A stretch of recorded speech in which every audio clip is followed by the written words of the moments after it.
বন্ধুরা, গত ক্লাসে আমরা এ বর্ণটা লেখা শিখেছিলাম।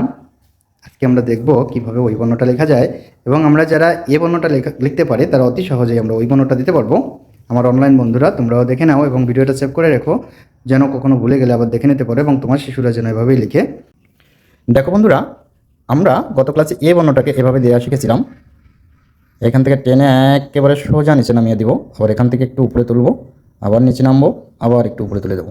এই ছিল আমাদের এ বর্ণটা। এখন এখান থেকে যদি আমি একটা চৈতন দিই, দেখো এখান থেকে যদি আমি একটা চৈতন দিয়ে দিই, তাহলে এই বর্ণটা আমাদের ওই বর্ণ হয়ে গেল। এখন আমি যদি ক্রমটা আঁকি, দেখো প্যাটার্নটা আমি কীভাবে লিখলাম।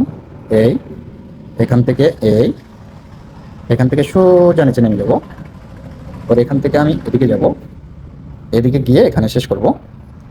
এরপরে আমি চৈতনটাকে দেবো এইভাবে। দেখো বন্ধুরা, এই হচ্ছে আমাদের ওই বর্ণটা লেখার ক্রম। আমি একটু প্র্যাকটিস করি, দেখো আমি এবার চক তুলবো না, এই বৃত্তটাকে দিলাম, এই একেবারে সোজা নিচে নামিয়ে দেবো, এখান থেকে একটু উপরে যাব,